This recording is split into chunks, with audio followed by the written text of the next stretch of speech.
Technically સમજીએ સેલને steel authority કારણ કે એક રિવર્સલના સંકેત આપણને સોમવારના સેશનમાં જોવા મળ્યા હતા. ઓવરઓલ આ સેક્ટરમાં ઘણી મજબૂતી જોવા મળી હતી. એમાંથી અને સ્ટ્રોંગેસ્ટ જે સ્ટોક્સ છે મેટલ ઇન્ડેક્સના એમાંથી એક સેલ છે. 100 DMAના સપોર્ટથી એક રિવર્સલ આપણને સોમવારે જોવા મળ્યું છે અને ખાસું સ્ટ્રોંગ 1.32 કરોડ શેર્સમાં ડિલિવરી બેઝડ બાઇંગ જોવા મળ્યું. શોર્ટ કવરિંગ હતું. સ્ટ્રોંગ રોલઓવર આપણને એપ્રિલ સિરીઝ માટે આપ્યા છે મોર દેન 90%. કઈ રીતે સમજવો જોઈએ સેલને?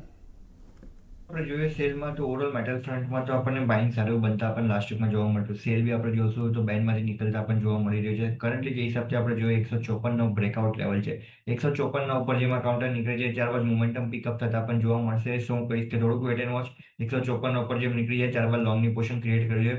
જે એનાથી વીકલી અને મંથલી ચાર્ટ બનતા આપણને જોવા મળશે. ઓલમોસ્ટ એનાથી આપણે જોશું તો વીકલી ચાર્ટ એક બોટમ ફિશિંગ ચાર્ટ બનતા આપણને જોવા મળશે, જ્યાંથી એક સ્ટ્રોંગ રિવર્સલ એક્સપેક્ટેડ છે. ડાઉન સાઇડમાં બેઝ બી સારો એવો કાઉન્ટરે બનાવ્યો છે 145 ના રેન્જમાં. સો કરન્ટલી 145 નો સ્ટ્રોંગ સપોર્ટ છે. એ સપોર્ટથી હોલ્ડ રાખી રાખો, જેના આગળ લોંગની પોઝિશન છે 154 ના ઉપર નીકળે છે ત્યારબાદ નવી લોંગની પોઝિશન ક્રિએટ કરી શકાય.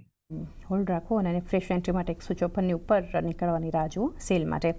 આ બધી કંપનીઓ ખુશી સોમવારે ઘણી ફોકસમાં હતી કારણ કે બેરિનના એલ્યુમિનિયમ પ્લાન્ટ પર જે ઈરાનનો અટેક થયો, ગ્લોબલ સપ્લાય પર એક દબાણ વધવાની એક આશંકા. તો સેલ, હિન્ડાલ્કો, નાલ્કો અને વેદાંતા 4 કંપનીઓ કે જ્યાં ખાસું પોઝિટિવ એક્શન આપણને મંડેના સેશનમાં જોવા મળ્યું. ફંડામેન્ટલી કઈ રીતે જોઈ રહ્યા છો આ કંપનીઓને અને ક્યાં ફોકસ રાખવું જોઈએ? ફંડામેન્ટલી અગર આપણે સેલ, હિન્ડાલ્કો, હિન્દુસ્તાન ઝિંક આપણે આ બધા સ્ટોક્સને હમણાં જોશું તો જે મંડે જે અટેકની જે ન્યૂઝ આવી હતી એના પગલે આપણે એક પોઝિટિવ એક્શન આપણા સ્ટોક્સ આપણે જોઈ હતી.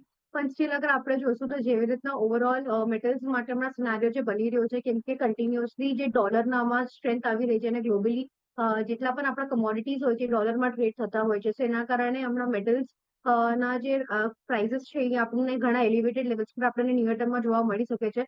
જે ક્રિટિકલ ઇન્ડસ્ટ્રીઝમાં જ્યાં એમનો ડિમાન્ડ અને યુઝેજ હોય છે ત્યાં આપણને થોડી એક ઇનપુટ કોસ્ટમાં પ્રેશર આવતા આપણે જોવા મળી શકે, જેના કારણે કંપનીના જે નિયર ટર્મ જે માર્જિન્સ હશે એમાં થોડું આપણને કમ્પ્રેશન જોવા મળી શકે છે. પણ અગર આપણે જોશું long term Outlook steel intact છે. જેવી રીતના ઓવરઓલ જે બધા યુઝેજ હમણાં વધી રહ્યું છે બધા ઇન્ડસ્ટ્રીઝમાં આપણે કેપેક્સની આખી આપણે જે સાયકલ જોઈ રહ્યા છે, સો તેમાં બધે જ એક રો મટીરિયલ તરીકે ઇનપુટ કોસ્ટમાં આપણને જ્યાં બધા મેટલ્સની જરૂરત પડતી હોય છે.